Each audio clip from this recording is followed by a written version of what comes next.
Nós estamos estudando o ser humano.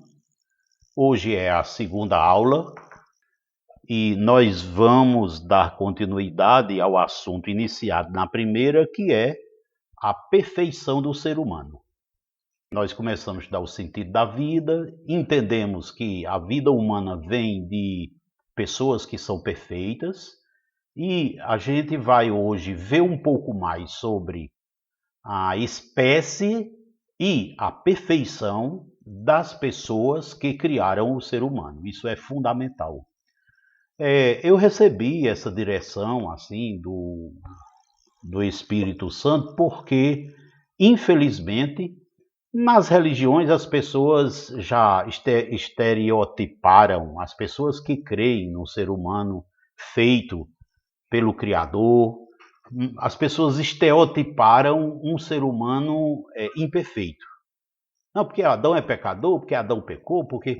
E as pessoas não entendem, ou pouco entendem, sobre o aspecto da perfeição do primeiro ser humano feito. Ele foi feito perfeito, nós já sentimos um pouco disso aí, e hoje nós vamos amadurecer mais. Porque quando nós entendermos a perfeição original, aí nós vamos entender com mais precisão qual é o propósito do Pai, do Criador, para com o ser humano no sentido de restaurá-lo, de torná-lo perfeito. Então essa é a direção que temos.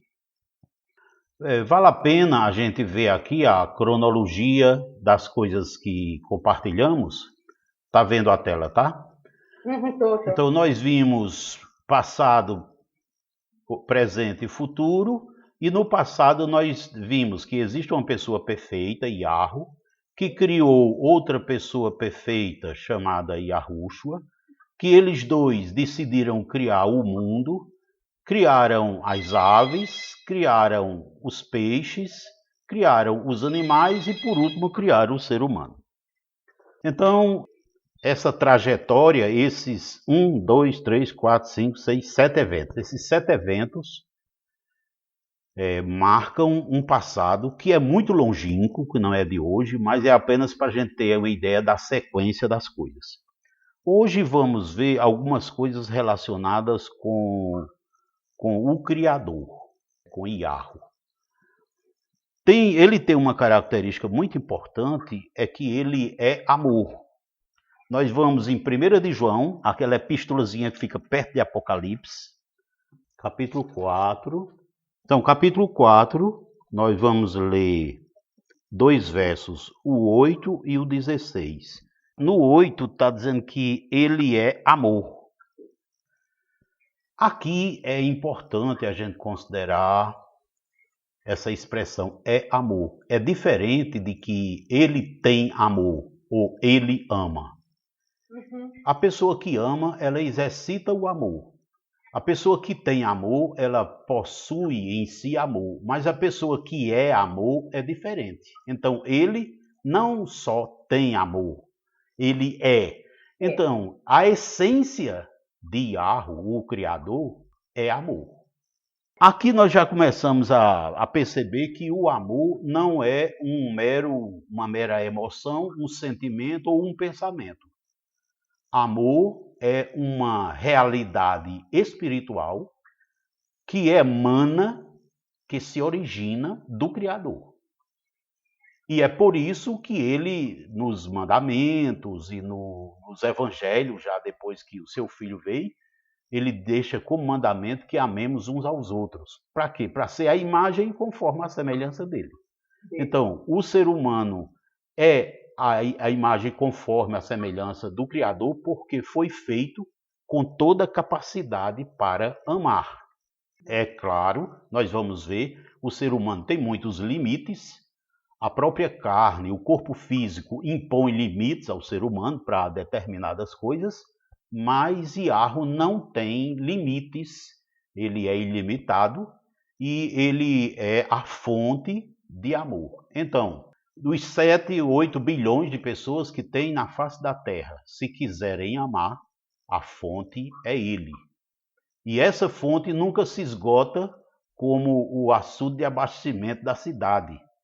quanto mais a humanidade em peso amasse, mais emanaria dele, dessa fonte, esse dom, essa virtude no ser humano.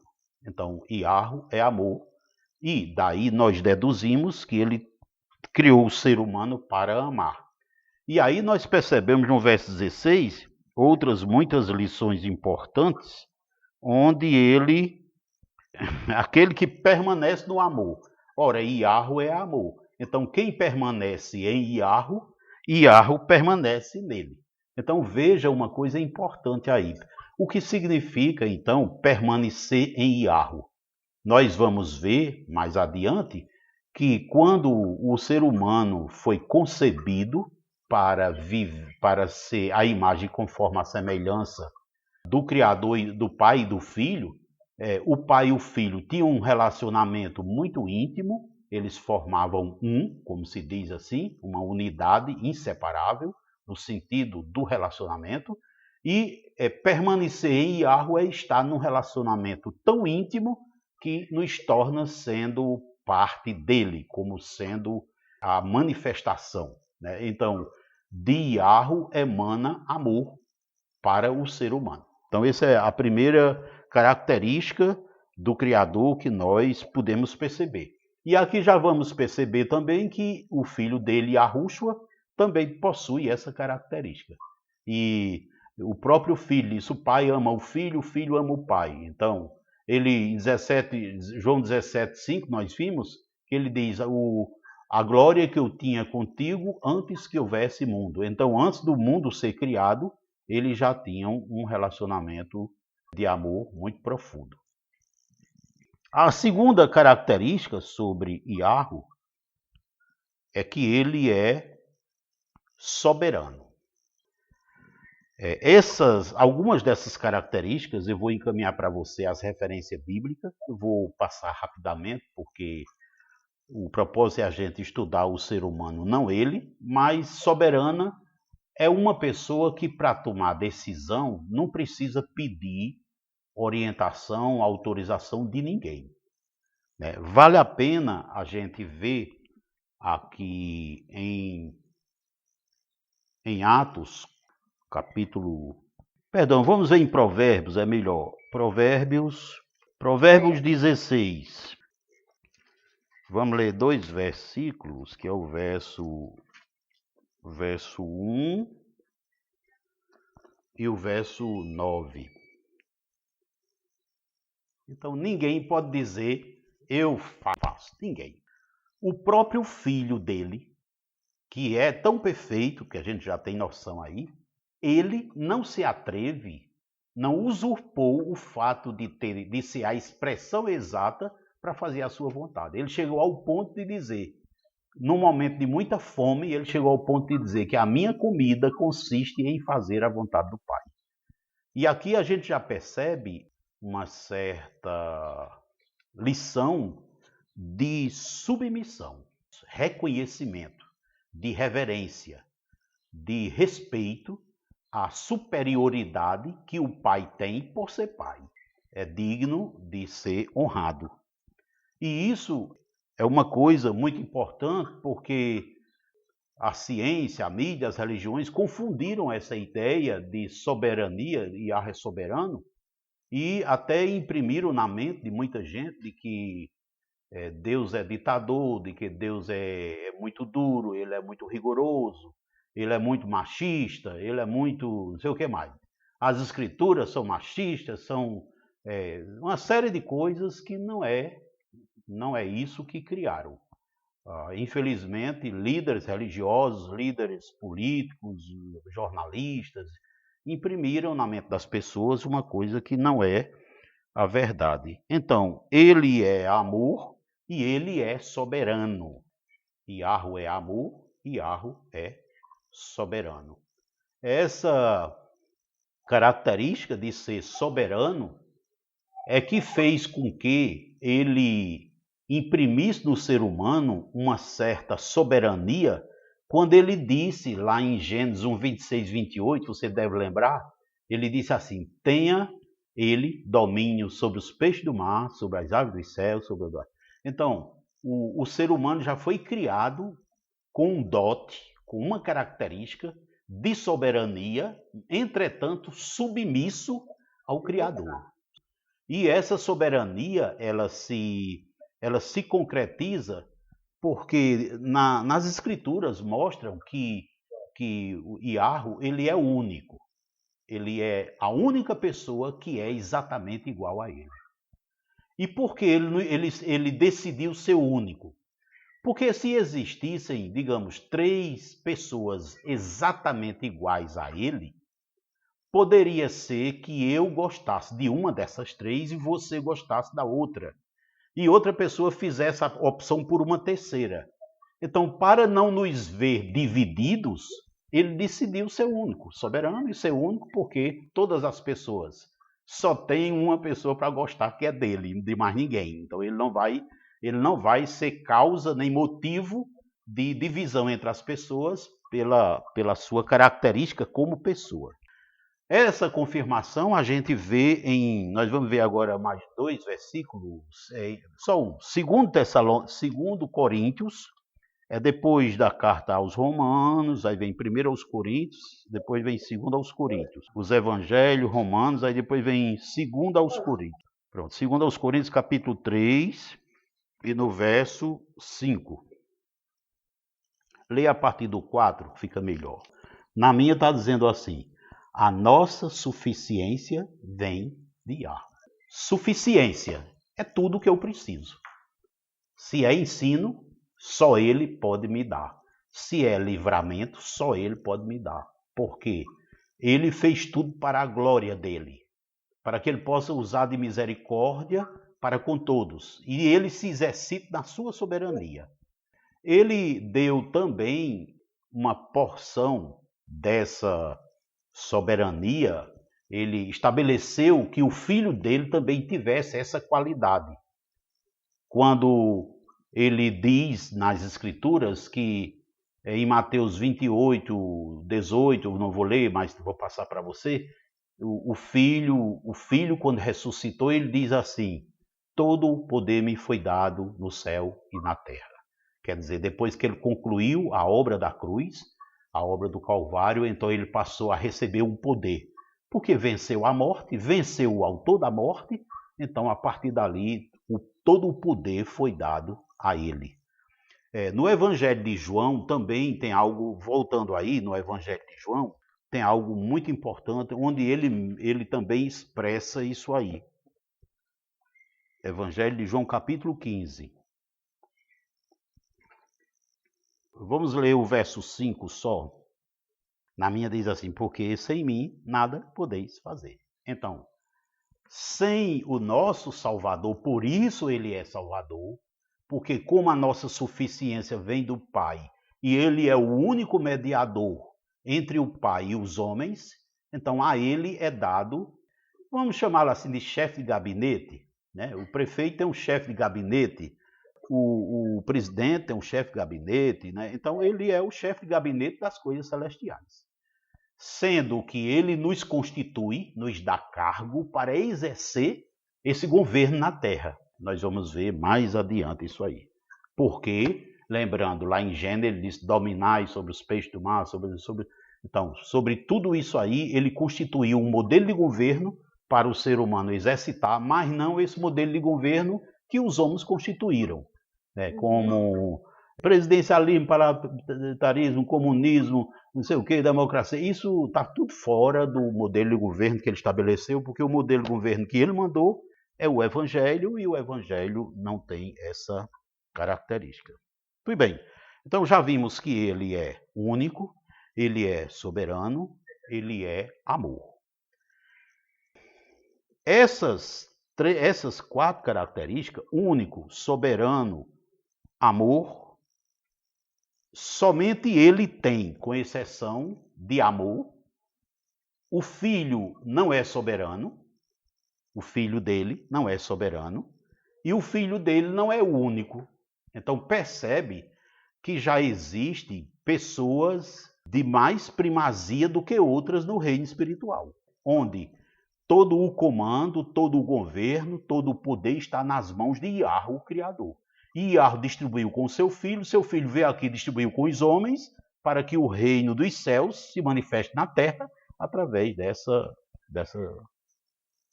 missão que ele mandou.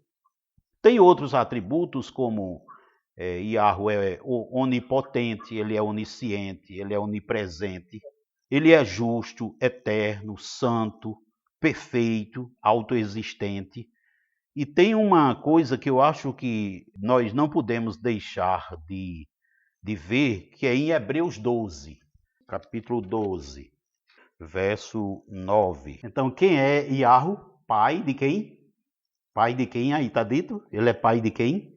Dos espíritos. Então, não há nenhum espírito no universo que não tenha sido criado por ele. Existem, nas escrituras falam de duas categorias de espírito: espíritos puros, obedientes, que são os anjos, e espíritos desobedientes ou impuros, chamam demônios, que são os espíritos ditos espíritos maus. E existe o ser humano, que é um ser espiritual, nós vamos ver daqui a pouco também detalhes disso aí. E tem o filho dele. Então, ele é espírito, o filho dele é espírito, os anjos são espírito, os seres humanos são espírito. Todo espírito foi criado por Yahweh.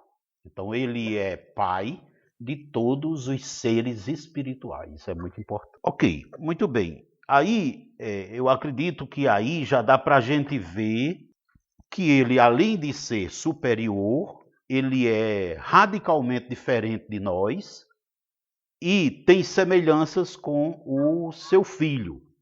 Agora, é importante para a gente entender o ser humano que ele criou aqui, saber alguns outros detalhes sobre ele. Yahweh é espírito, mas ele é formado de quê? Isso é uma coisa muito importante. Ele é formado de espírito e alma.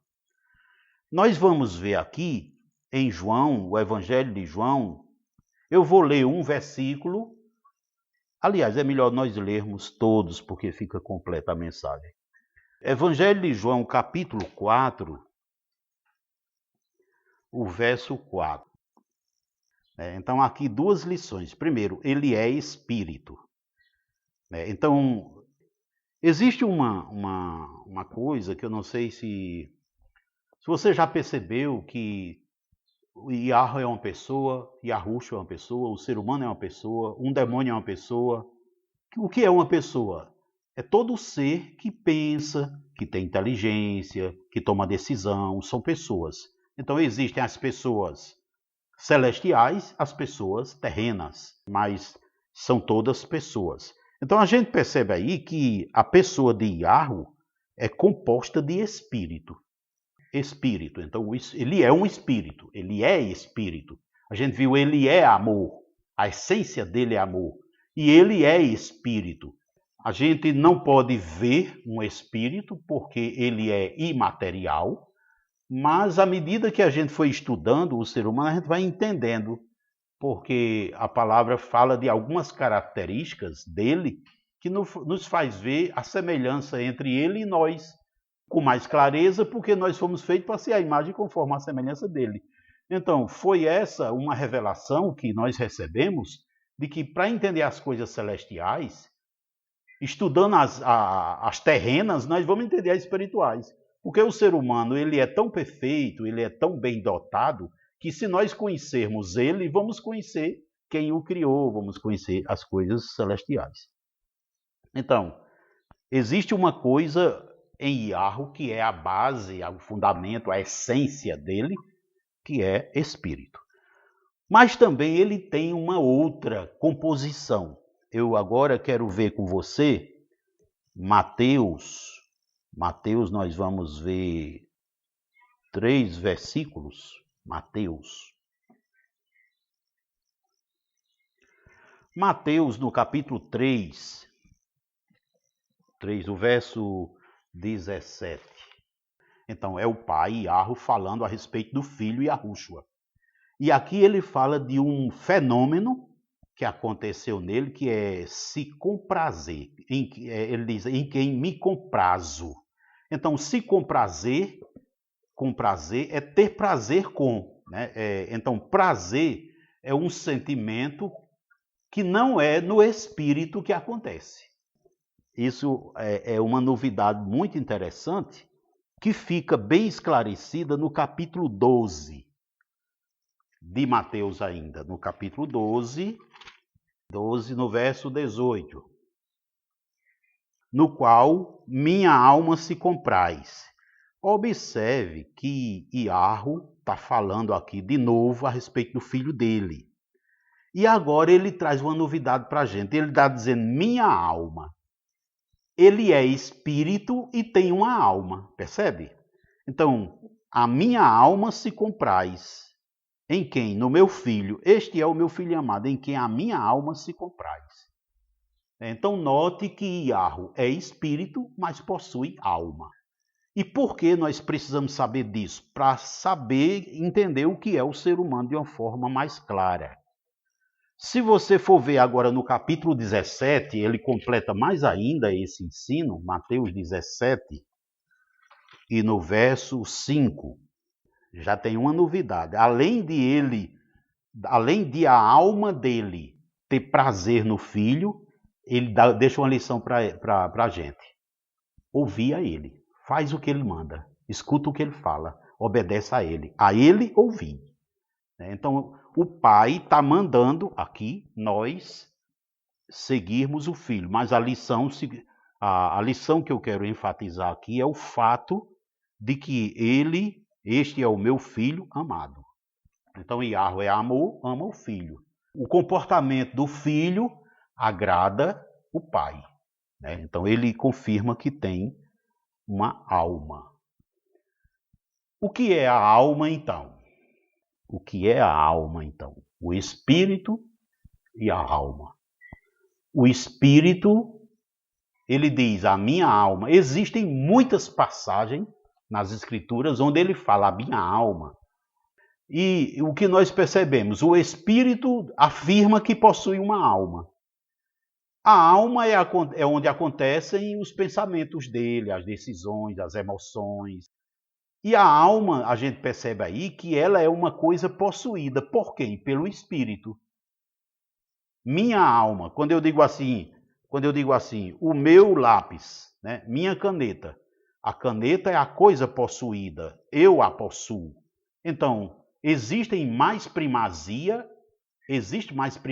em mim do que na caneta, porque eu a possuo nesse sentido.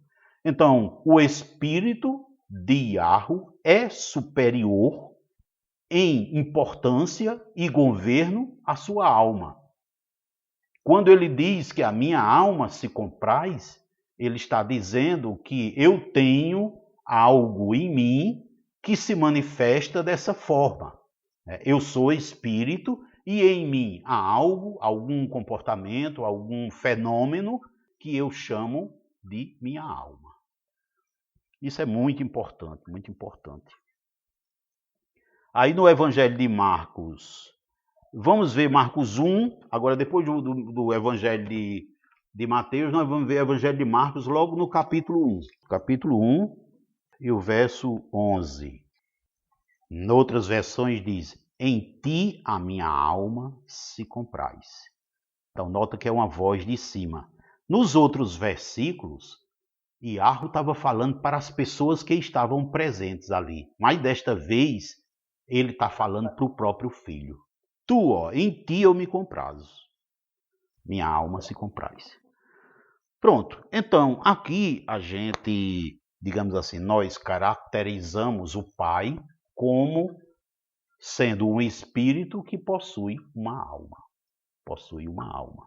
E já sabemos que a alma dele, um dos fenômenos que acontece na alma dele é o prazer, o agrado. Na sua versão se agrada, em que eu me agrado, né?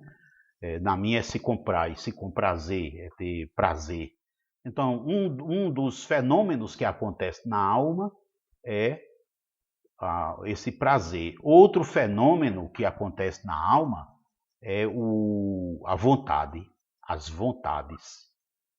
Então, uma pessoa tem vontades, isso aí é algo da alma. Uma pessoa tem emoções, isso é algo da alma, não é do espírito. Nós vamos ver isso, detalhes mais adiante. Então, a alma é formada de vontade, emoção, pensamentos. Os pensamentos de uma pessoa são a alma. E a capacidade de decidir também faz parte da alma. Pronto. Agora a gente pode entender melhor Gênesis 1, 26. Vamos reler? Gênesis 1, 26. Então, as características para ser imagem vêm dele. As características para ser semelhante a ele vêm dele. As características que o ser humano teria, aqui ainda não é o ser humano, que aqui no verso 26 ainda é plano, façamos, é que vamos fazer, não foi feito ainda. O domínio é algo que vem dele, ter domínio, né, sobre os peixes do mar, sobre as aves dos céus. Então, a gente percebe aqui que ser a imagem e conforme a semelhança de Yahweh, do Criador, é ter muita coisa super importante, dotes valiosíssimos que a nossa mente não consegue imaginar. Então, ali no Jardim do Éden, quando eles planejavam, né, esse verso 26 ainda é planejamento, quando eles planejavam criar o ser humano, eles planejavam criar o cara mesmo, realmente uma pessoa perfeita.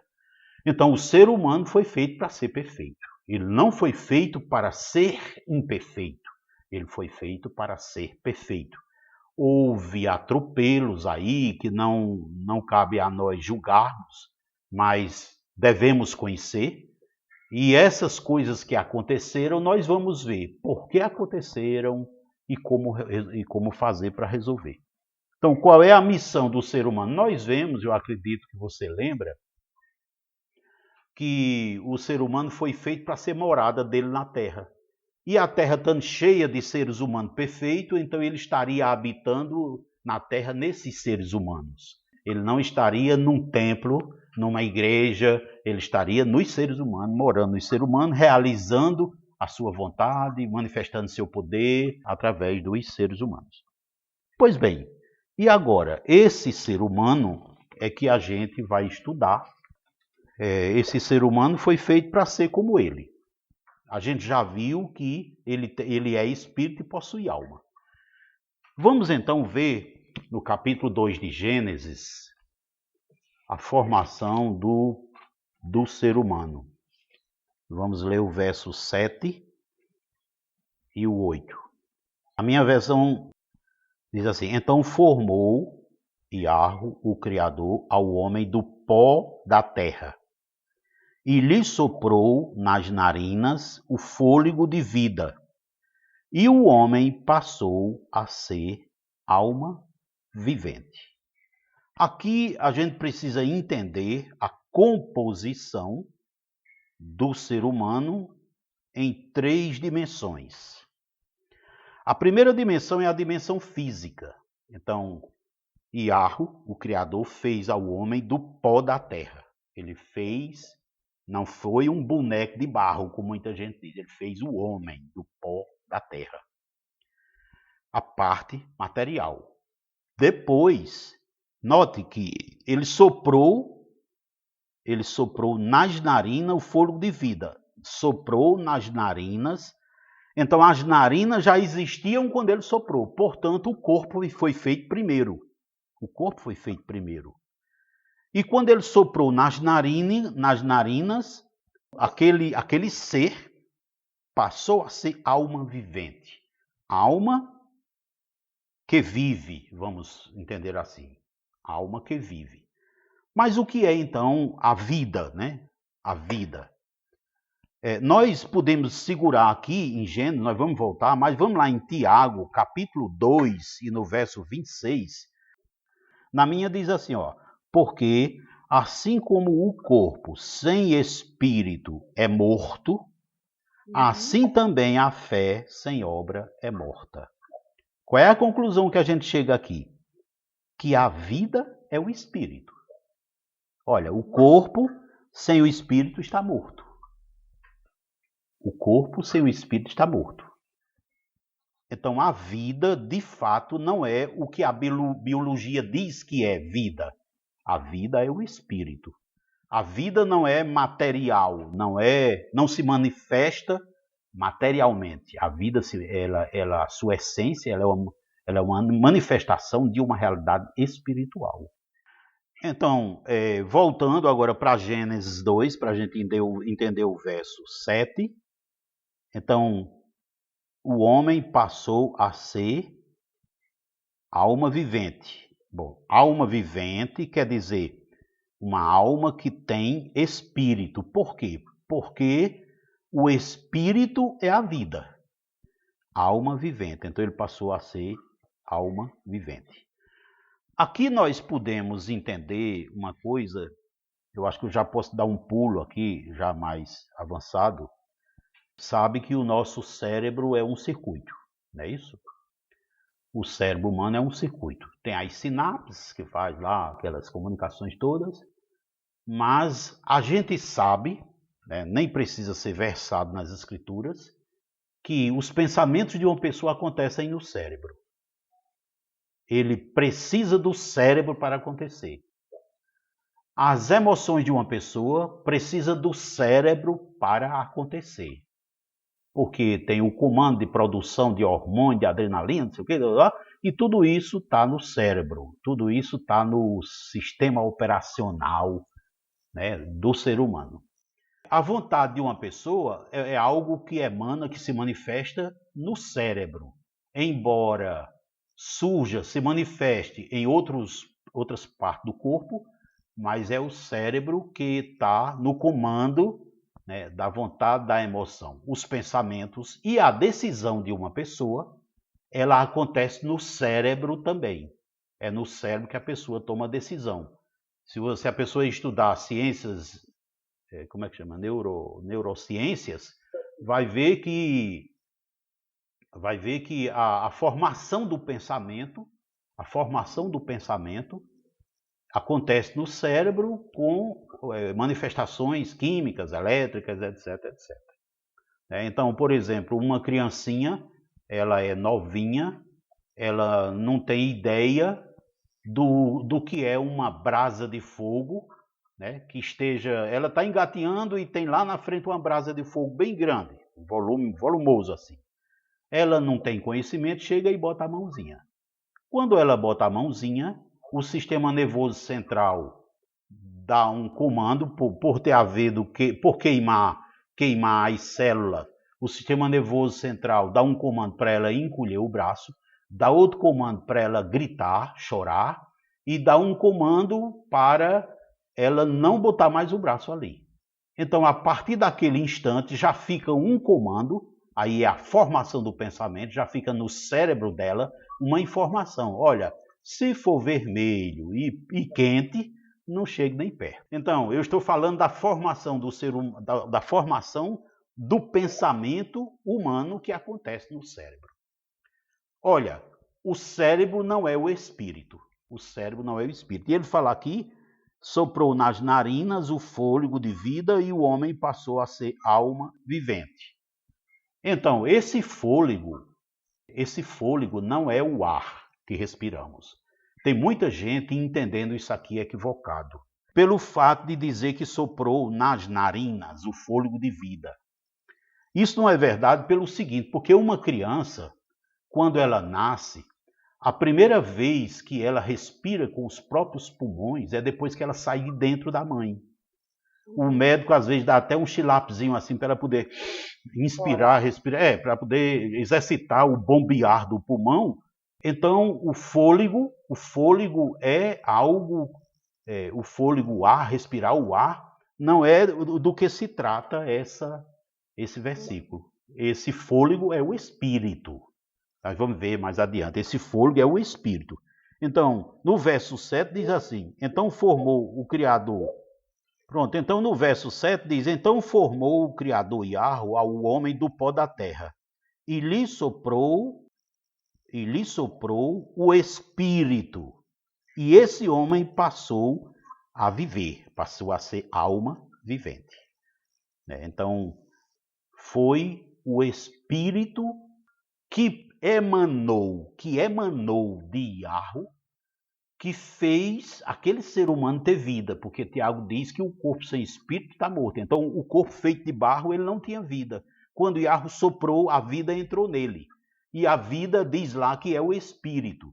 E aqui tem uma passagem, né, muito especial que nós encontramos nas Escrituras Sagradas, lá no livro do profeta Zacarias, em Zacarias, no capítulo 12. Aí pode ler. Verso 1. Então, quem forma um espírito no ser humano é Iarro, que a sua Bíblia chama de Javé, e outras chamam de Deus, e outras chamam de Gad, de etc. Mas uma coisa é certa, o Criador é quem coloca a vida no ser humano, e esta vida é o Espírito. E esse Espírito emana dele. Vimos em Hebreus 12, 9, que ele é o pai dos espíritos. Então, o primeiro ser humano foi feito do barro, mas ele colocou um espírito dentro desse ser humano. E aqui, quando ele soprou, uma coisa muito importante aqui de nós entendermos é que ele é puro, ele é santo, ele é glorioso. Jamais emanaria de dentro dele um espírito imundo. Então, o ser humano recebe de Iarro, o Criador, um espírito. E esse espírito, ele é puro, ele é um espírito sem mácula, vamos dizer assim, que o Criador coloca. Então, note que valeu a pena a gente entender a pureza, a perfeição de Iarro para agora compreender como é que o ser humano foi formado, né? Então, o ser humano, veja que aqui ele está falando do ser humano de um modo geral. Todo ser humano é Iarro quem coloca. Nós não sabemos a hora em que Iarro coloca o espírito no ser humano, mas uma coisa é certa. Agora nós vamos ver o seguinte. Vimos como foi que o primeiro homem foi criado, que foi a imagem conforme a semelhança, e os outros seres humanos foram criados dessa forma. O que foi que Iarro fez? Primeiro criou o corpo, dentro do corpo botou o espírito e instalou a alma. O espírito, nós já vimos quando estudamos Iarro, que ele tem primazia sobre a alma. Então, vamos comparar assim, eu acho que você não ignore a comparação que eu vou fazer, mas Iarro forma o hardware, o gabinete, a placa-mãe, coloca o Windows, que é o espírito, e acrescenta os aplicativos, o Word, Excel, PowerPoint, que são os específicos para as finalidades específicas. Então, nós temos no celular um aplicativo para ler QR Code. Nós temos no celular um aplicativo para fazer ligação telefônica. Aquilo é um aplicativo, mas aquilo está rodando debaixo do Android. Ou seja, o Android é o comando. Então, o sistema operacional do ser humano é o espírito. E a alma são os system calls, as chamadas aos sistemas que vêm para prestar, para fazer que aquele ser cumpra cabalmente a sua missão aqui na Terra. Então, aqui eu quero concluir essa parte, deixando lembranças só de que o ser humano foi feito à imagem conforme a semelhança. E ele é formado assim. Primeiro é feito o corpo. Então, como é que nos homens de hoje, em Adão foi feito assim, primeiro o corpo, depois o espírito, depois a alma. Nos seres humanos de hoje também, primeiro o pai, então o pai e a mãe cooperam com o espermatozoide. Aí aqui eu quero chamar a sua atenção para uma coisa muito importante. O pai e a mãe formam o corpo. O espírito da criança nem vem do pai, nem vem da mãe. Quem é que coloca? Nós vimos aqui, é Iarro, o Criador. Então, numa certa idade, aquele bebezinho, não sei se enquanto feto, enquanto embrião, não sei, mas em algum momento Iarro chega e ali coloca o espírito. E a partir daquele momento que ele tem um corpo e um espírito, então naturalmente são colocados também os aplicativos básicos para aquele corpo começar, continuar se desenvolvendo na vida intrauterina até chegar à vida materna. Nós vemos hoje muitos curiosos querendo praticar aborto e quer saber qual é a hora que começa a vida. E Iarro não vai dizer qual é a hora que ele vem para botar o espírito. Isso aí é segredo dele, ele jamais dirá. Mas nós temos pistas. Eu acho que no final do curso você vai começar a entender, né, as coisas que são concernentes ao ser humano na sua vida intrauterina, que é onde está realmente.